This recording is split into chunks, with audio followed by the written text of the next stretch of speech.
Welcome back. Today we are talking about the magical little document that starts with 3 tasks in the morning and somehow becomes a government database by lunch, your to-do list. And no, the problem is probably not that you need a better app with cleaner buttons and a subscription plan that judges you in pastel colors. First, we will separate your to-do list from your actual workload because right now those two are probably pretending to be the same thing. Second, we will look at why tasks multiply when you capture them badly, which is basically productivity mitosis, but less scientific and more annoying. Third, we will expose the real villain, not the task, but the decision hiding inside the task wearing a fake mustache. Fourth, we will talk about why easy tasks keep getting done while important tasks sit there aging like forgotten leftovers. Fifth, we will rebuild the list using a simple filter: capture, clarify, commit, and cut.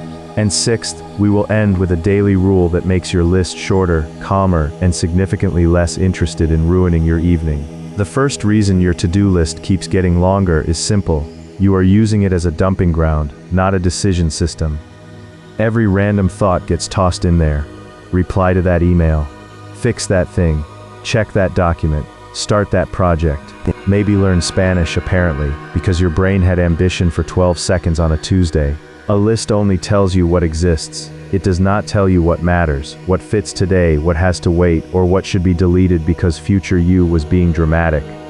So when you look at one giant list, your brain does not see clarity, it sees a buffet of anxiety.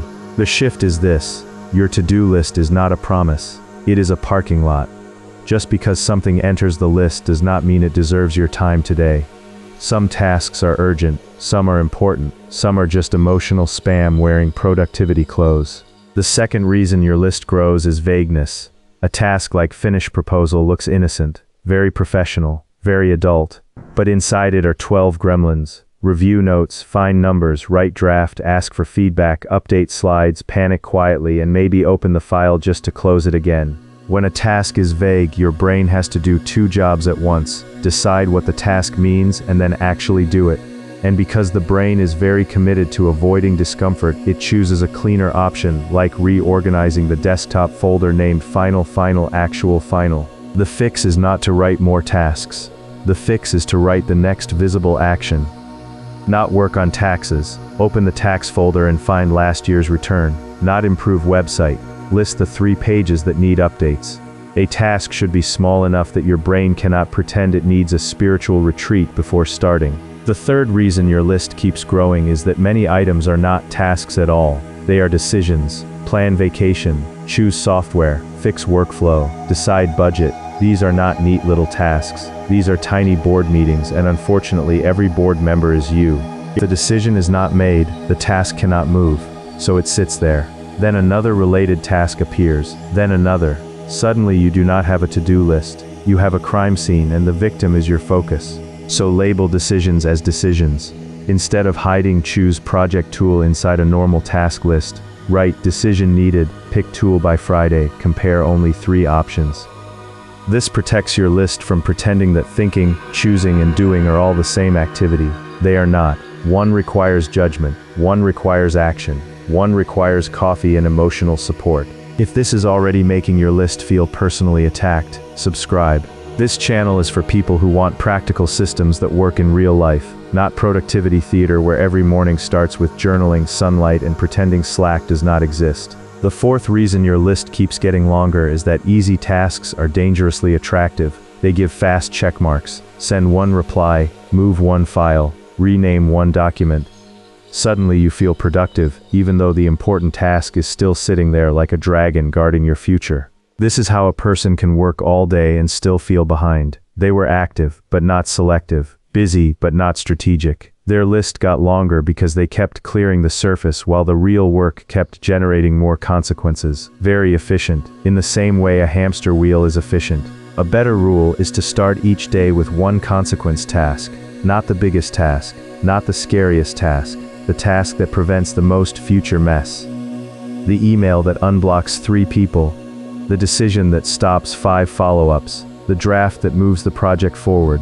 One useful action can shrink tomorrow's list better than 15 cosmetic check marks. The fifth reason your list grows is that it has an entrance but no exit. New tasks enter freely like they paid rent, but old tasks never leave, they just sit there collecting guilt. After a while, your list is less of a productivity system and more of a museum of intentions. Here is the uncomfortable truth. Deleting a task can be productive. Deferring a task can be productive. Delegating a task can be productive. Saying this is not worth doing can be productive. Productivity is not doing everything. That is not productivity. That is cosplay as a printer. Use a 4-door filter once a day. Do, schedule, delegate, delete. If a task cannot pass through one of those doors, it does not belong on today's list. It belongs in notes, backlog, someday, or the emotional recycling bin, where many noble but unnecessary ideas finally find peace.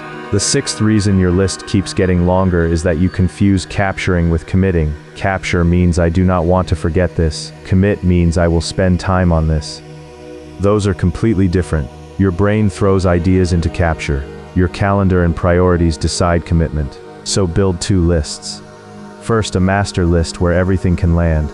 Second, a daily list with only 3 to 5 real commitments. Not 23. Not a heroic fantasy list created by someone who has never met your actual life. 3 to 5. Small enough to finish. Strong enough to matter. At the end of the day, do a 2-minute reset. Cross off what is done. Move what still matters. Delete what no longer matters. Clarify the next action for anything vague. This is how your list stops becoming a pile of guilt and starts becoming a steering wheel. Here is the rule worth remembering. A good to-do list does not show everything you could do. It shows what you have chosen to do next. That one sentence is the difference between a list that expands forever and a list that quietly gives you your brain back. So, your to-do list keeps getting longer because it is doing too many jobs. It is capturing thoughts, hiding decisions, rewarding easy tasks, storing guilt, and pretending every idea deserves equal space. The fix is not a prettier list. The fix is a smarter flow. Capture everything, clarify the next action, commit to only a few priorities, and cut what does not deserve your time. Try this today. Take your current list and mark every item as do, schedule, delegate, delete, or clarify. If half your list suddenly stops looking like real work, congratulations, you have not failed. You have discovered the paperwork your anxiety was outsourcing to you. Thanks for watching. If you found this useful, share it with someone whose to-do list looks less like a plan and more like a hostage situation. And in the comments, tell me the one task that has been haunting your list the longest. We all have one. Mine has probably opened a LinkedIn account by now.